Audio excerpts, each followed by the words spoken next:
అన్నా కొబ్బరికాయ కొట్టన్నా అన్నా ఏం చేస్తున్నావు అన్నా? కొబ్బరికాయ లోపల పెడుతున్నాను రా అన్నా. కొబ్బరికాయ కొట్టేమనలేదన్నా, కొట్టమన్నాను. 5 సంవత్సరాలు కొట్టేసిన చాలదన్నా, ఇప్పటికన్నా కొబ్బరికాయ కొట్టానా అన్నా? తలకాయ కాదన్నా, టెంకాయ అన్నా. రాయితో తలకాయ పగలగొట్టి నీకు అలవాటు అయిపోయినట్టుంది. రాయి మీద టెంకాయ కొట్టాలన్నా. ఆ ముక్క ముందు చెప్పాలరా. అదేంటన్నా, బండ మీద కొబ్బరికాయ పడలేదు కానీ కొండ మీద కట్టిన ప్యాలెస్ పెచ్చులు పైగలి కింద పడుతున్నాయన్నా. అదేరా మన విజన్. అరే ఈ చెయ్యి పుడుతుంది కానీ నువ్వు కొట్టరా. గొడ్డలు పట్టిన చేతికి నొప్పి ఏంటన్నా? రాయితో ఇక్కడ కొట్టించుకోవడం ఈజీయే గాని రాయి మీద కొబ్బరికాయ కొట్టడం చాలా కష్టం రా. Both are not same.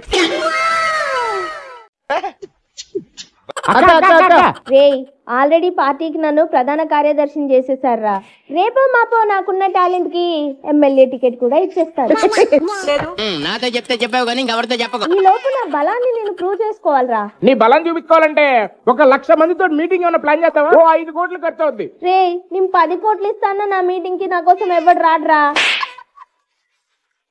అక్క రేపు నీకు రికార్డింగ్ డాన్స్ ఇన్విటేషన్ ఉంది కదా, ఆ ఈవెంట్ లో 11 పొట్టిలను రప్ప రప్ప రప్ప నరుకుదామక్క. రప్ప రప్ప రప్ప నరకడానికి అది జగనన్న ఈవెంట్ కాదురా, రికార్డింగ్ ఈవెంట్ రా.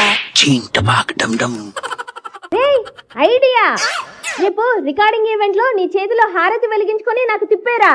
నువ్వేం చేసావనక్క? హారతి పట్టుకొని తిప్పేయడానికి. నేనేం చేశానో మన పార్టీ వాళ్ళందరికీ తెలుసులేరా. ముందు నేను చెప్పింది చేయండి మీరు. ఈ గేజలు కొట్టడం, చొక్కాలు చింపుకోవడం అంటే 1000 రూపాయలు అయిద్ది గానీ హారతి తిప్పడం అంటే ఒక 5,000 అయిద్దక్క. ఏంటి మమ్మీ ఎవడు? పేటిఎం చేసేస్తాలే.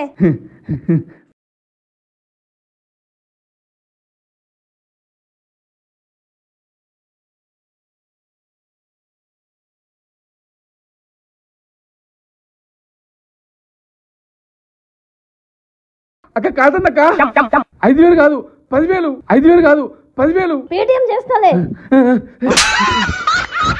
మన వైఎస్ఆర్సీపీలో కార్యకర్తలే గాని ఎమ్మెల్యేలే గాని ఏ ఎమ్మెల్యే అయినా ఏ ఇన్ఛార్జ్ అయినా ఆ టీడీపీ వాళ్ళ సంగతి చెప్పాలని ఆ రోజు ఒక అడుగు ముందుకేసుంటే ఏమైపోయిండే వాళ్ళు వీళ్ళంతా. మండుతున్నట్టుంది. కానీ మన నాయకుడు జగన్మోహన్ రెడ్డి గారు ఎలాంటి భావజాలాల్ని గాని, ఎలాంటి భావాల్ని గాని, ఎలాంటి బ్యాడ్ వర్డ్స్ తో గాని మాట్లాడనివ్వలేదు. మన పార్టీలో కొడాలనే భావజాలం ఏంటి? మన పార్టీలో వల్లభనేని వంశీ భావజాలం ఏంటి? ఆ బోర్గట్ట భావజాలం ఏంటి? అసలు మన రోజా భావజాలం ఏంటి? ఏం చేయగలరండి? నన్ను చంపగలరా? చేయగలరా? చేసే ధైర్యం లేదు. ఎలాంటి కక్ష సాధింపులు చేయలేదు. ఏంటి? ఎలాంటి కక్ష సాధింపులు చేయలేదా? మరి ఎందుకు టీడీపీ పార్టీ ఆఫీస్ మీద దాడి చేపించాం? మరి ఎందుకు ఆంధ్రాలో ఉన్న అన్ని అన్న క్యాంటీన్ని మూసేసింది? మరి ప్రజా దర్బార్ ఎందుకు కూల్చేశారు? మన జగన్మోహన్ రెడ్డి గారు ఎలాంటి హత్యలు చేయించలేదు. డాక్టర్ సుధాకర్ ని పిచ్చోని చేసి చంపింది మనమే కదా. అమర్నాథుని పెట్రోల్ పోసి చంపేసింది మనమే కదా. దళిత డ్రైవర్ ని చంపేసింది మనమే కదా. అసలు బాబాయిని గొడ్డలతో చంపింది ఎవరు? నువ్వు మా పార్టీకి సైబరాబాద్ మొక్క కాదక్క, గంజాయి మొక్క.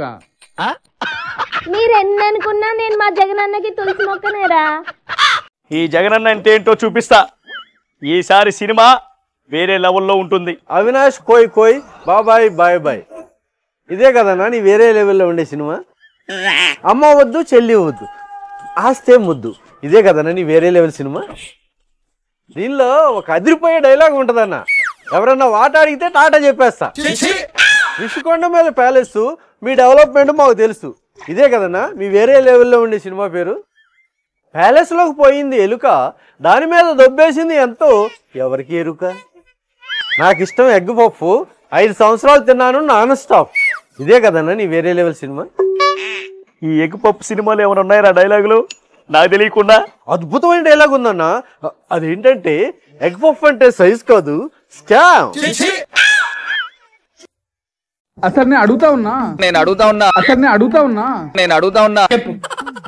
3,200 కోట్లు స్కామ్ జరిగింది అంటున్నారు. 3,200 కోట్లు అని కదా మీరు స్కామ్ జరిగిందని అంటున్నారు. అసలు ఎలా జరిగిందో నాకు అర్థం కావట్లా. నష్టం ఎక్కడ వచ్చిందో అర్థం కావట్లా. నాకు ఇప్పటికీ ఆశ్చర్యం అనిపిస్తుంది. అర్థం లేదా? అర్థమయ్యేలా నేను చెప్తా భరత్. రేయ్ ఎన్ని మద్యం బాటిల్స్ ఆర్డర్ వచ్చాయిరా? 20,000 25,000 పంపే. 5,000 ఎక్కువ ఎందుకు? ముందు 5,000 బాటిల్స్ అమ్మి దాని మీద వచ్చిన డబ్బులని అన్న ప్యాలెస్ కు పంపండ్రా. రేయ్ ఇంకొకటి, ఆ 20,000 బాటిళ్ళకి ఎక్స్ట్రా రేట్ పెట్టి అమ్ముతున్నాం కదా, ఆ కమిషన్ అంతా అన్నకే పంపించేసాయి. ఎందుకు నీకు బతుకు మద్యం అమ్మడానికి ఎంప్లాయీస్ ని పెట్టాం కదా, మరి వాళ్ళు గొడవ చేస్తే? రేయ్ వాళ్ళకి 100 బాటిల్స్ పంపించేరా, అవి అమ్ముకున్న డబ్బులు వాళ్ళని తీసుకోమను. నోరు మూసుకొని కూర్చుంటారు. 25,000 బాటిల్ మద్యం పంపించడానికి మన దగ్గర అంత మద్యం ఎక్కడ ఉంది? మద్యం ఎక్కడ అమ్ముతున్నాం రా, ఫ్రీట్ కదా. పొద్దున్నే కలిపేసి మధ్యాహ్నానికి పంపించేయండి. అర్థమైందా భరత్? మీ హయాంలో అవినీతి ఇలా జరిగింది. 30,000 మంది చనిపోయారు, 60,000 మంది ఆసుపత్రిలో జాయిన్ అయ్యారు, 2 లక్షల మంది రోడ్డున పడ్డారు. గట్టిగా చెప్పు, గట్టిగా. ఫైర్. మళ్ళా తిరిగి జగన్మోహన్ రెడ్డి అధికారంలోకి వస్తారేమో అని చెప్పి. మళ్ళా తిరిగి జగన్మోహన్ రెడ్డి గారు అధికారంలోకి వస్తాడేమో. సూపర్, బాగా చెప్తున్నావు. Thank you. వదల బొమ్మాలి.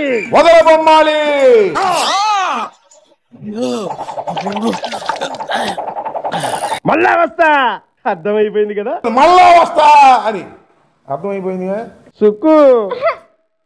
సుక్కు ఏమైందమ్మా? నేను సంజనాక కాకుండా నీకు బొమ్మలి అనే సెటప్ కూడా ఉంది కదా. బొమ్మలా?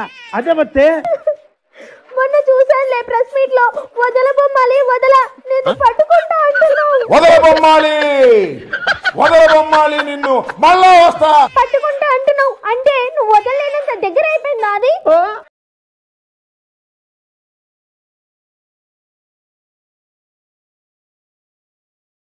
అన్నా యాంకర్ ఈశ్వరా? Yes anchor Eshwar. My lovely డాగురా నువ్వు. నా కోసం కుక్క కంటే ఎక్కువ అరుస్తావురా నువ్వు. అది గుర్తు పెట్టుకోనే అన్న, బయట అందరు అరిపించి మరి కొడుతున్నారు. నన్ను ఎవరేమనంటే చాలు కుక్కల మీద పడిపోతావు. అందుకే అన్న రోడ్డు మీద వస్తుంటే చివరికి కుక్కలు కూడా మీద పడుతున్నాయి. డిబేట్లు పెట్టి నా గురించి ఎంత డప్పు కొడతావురా? అలా డప్పు కొట్టినందుకే ఇప్పుడు డప్పు ప్లేస్ లో నన్ను పెట్టి కొడుతున్నారన్న. నందమూరి తమన్ ఆరారన్నా. ఏం ఫేక్ న్యూస్ చెప్తావురా? ఫేక్ న్యూస్ చెప్పడంలో నువ్వు పీకురా. ఆ ఫేక్ న్యూస్ చెప్పినందుకు పీకుతున్నారన్న బయట. లిక్కర్ స్కామ్ మందైతే అందులో టీడీపీ ఉందని చెప్పావు.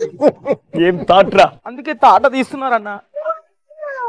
ఒక్కొక్కసారి ఛానల్ నీ పేరు మీద రాసేయాలనిపిస్తా ఉంటుందిరా. ఇస్తావా? కానీ నేను ఛానల్ ఎవరి పేరు మీదకైతే రాస్తానో వాళ్ళకి ప్రాణహాని ఉందని బయట టాకు. ఆ ప్రాణాన్ని నీ వల్లే కదన్నా. అన్నా లిక్కర్ స్కామ్ బయటపడుతుందంట కదన్నా. లిక్కర్ స్కామా అంటే? అంటేనా? ఇది వింటే అడవిలో యానిమల్స్ ఎదుక్కుంటూ నీ వెంట పడతాయి అన్నా. అయినా ముందు ఆరోగ్యానికి హానికరం కదరా? ఆరోగ్యానికి హానికరం, కానీ నీ ఆదాయానికే అవసరం కదా. నాకు స్కీములు తప్ప స్కాములు తెలియదురా. స్కామ్లన్నీ క్రియేట్ చేసిన స్వామి మీరే కదా. సాయిరామ్. ఆ సాయాన్నే రేపో మాపో అన్ని బయట పెట్టేలా ఉన్నాడు. కొంప తీసి సాయాన్ని తీసుకుపోయి విచారించారా ఏంట్రా? కసిరెడ్డిని కూడా విచారిస్తున్నారు. కసిరెడ్డి నా బతుకు మషే. మద్యం తాగితే మత్తు వస్తుందని తెలుసు కానీ మద్యం మీద మస్తు వస్తుందని నిన్ను చూస్తేనే తెలిసిందన్న. ఈ స్కామ్లన్నిటి వెనకాల బిగ్ బాస్ ఎవరు ఉన్నారంట కదన్నా. నీకు తెలుసా నా బిగ్ బాస్ ఎవరో? బిగ్ బాస్ అంటే మా టీవీలో వస్తుంది. కొన్ని రోజులు అయితే మీ టీవీలో కూడా వస్తుందన్న ఆ బిగ్ బ్రేకింగ్ న్యూస్. కానీ చూడటానికి మీ ఇంట్లో నువ్వు ఉండవేమో. లండన్ పోతాంగా. లండన్ వెళ్తావో లేకపోతే లాటీల మధ్యలో ఉంటావో చూడాలి.